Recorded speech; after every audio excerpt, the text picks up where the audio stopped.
Time is precious, and so are our pets. So time with our pets is extra precious. That's why we started Dutch. Dutch provides 24/7 access to licensed vets, with unlimited virtual visits and follow-ups for up to 5 pets. You can message a vet at any time and schedule a video visit the same day. Our vets can even prescribe medication for many ailments, and shipping is always free. With Dutch, you'll get more time with your pets and year-round peace of mind when it comes to their vet care. The NFL draft is making headlines, and not for the right reasons. You're listening to The Real Story. After the draft, what should we be focused on? Well, we should be getting excited about who our teams picked and how they're likely to perform on the field. But no, we've been hijacked. We've been hijacked by prank calls made to NFL prospects during the draft. Now, who's making these prank calls? Well, we're going to talk about that. Here are some of the headlines. NBC analyst Chris Sims slams NFL for letting Shedeur Sanders prank happen. Raiders' first-round pick was victim of prank call too. Abdul Carter also received prank call before being taken in NFL draft. Now, look, we're living in a world where social media clout matters more than compassion.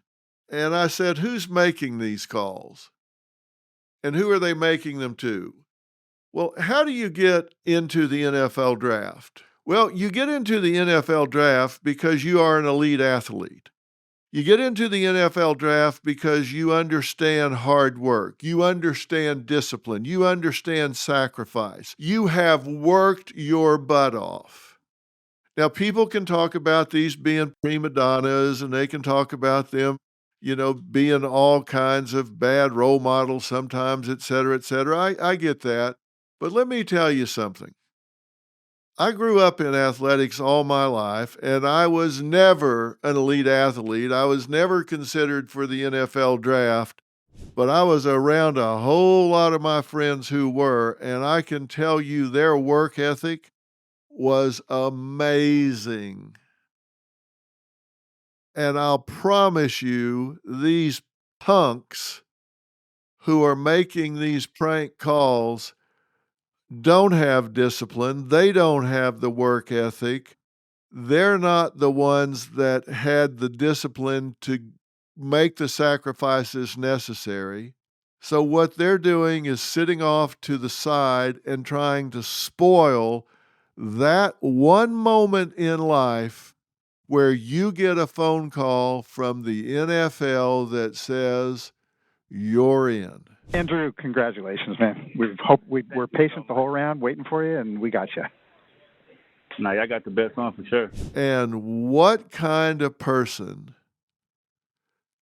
takes that moment away from somebody that has worked their entire life for that one pinnacle moment and spoils it for them? I swear to you. I will not regret this. I swear.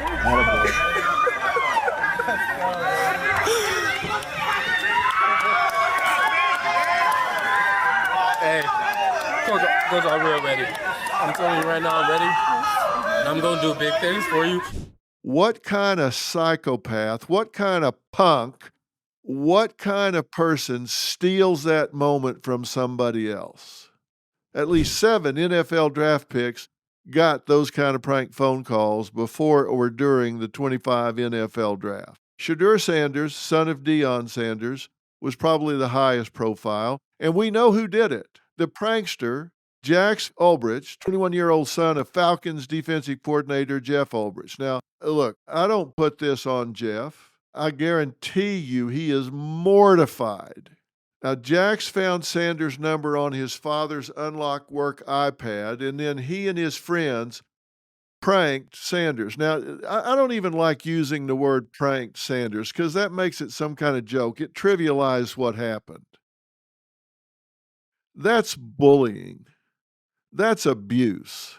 It was caught on video, a YouTube channel run by Shedeur's older brother, Deion Jr., and he's seen holding the phone, listening as Ulbrich's friend identifies himself as Saints GM Mickey Loomis. This is Mickey Loomis here, GM of the Saints. How you doing? Good, how are you, man? Good, been waiting on you. And they say, we're going to take you with our next pick right here, man.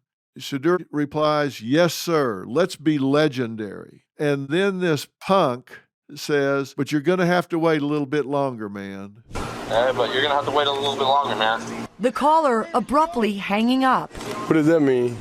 Who does that? Well, I'll tell you who does that.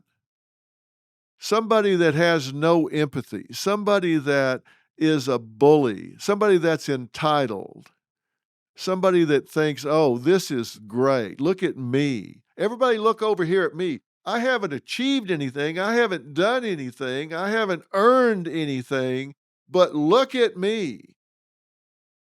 And he posted it with the quote, fun. Really? You think that's funny?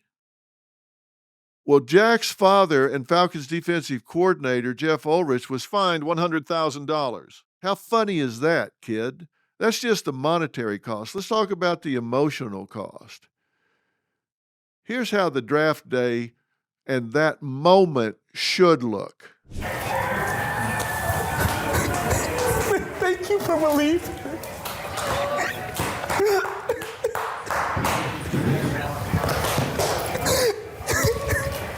How you doing, Coach? That was Notre Dame's Benjamin Morrison getting the call, a real call when drafted by the Tampa Bay Buccaneers. That's something that kids imagine, they think about, they envision, they role play and dream about in their head. Imagine that feeling and then having it snatched away from you by somebody that wants attention, wants to steal the moment. Look, this is a vicious mind game. In Shedeur's case, it was on a national stage, on the biggest day of their life. This isn't some harmless prank. This isn't some gag. You can't apologize that away. On Sunday after the draft, this Jax posted on Instagram. Here's an excerpt. On Friday night, I made a tremendous mistake. Shedeur, what I did was completely inexcusable, embarrassing, and shameful. You stole a moment that you didn't earn to get everybody to look at you. It's reported that he also apologized to Shedeur personally, too. But you know what? That doesn't do it. Public humiliation can't be erased. Making somebody a punchline can't be erased. There's a metaphor in the gospel about gossip and humiliation. A man said something humiliating about his neighbor, and the word spread around the village as one person told another. When the culprit realized the harm he had done, he went to see the village priest to see how he could make amends, and the priest said, and this is a quote from the story, "Take a bag full of feathers and place one feather on the doorstep of each person who heard the story you told. Then go back a day later and pick up the feather and bring the bag back to me." So what's the lesson? Our words and actions are powerful. And some, you just can't unring that bell. It can't be undone, even a heartfelt apology.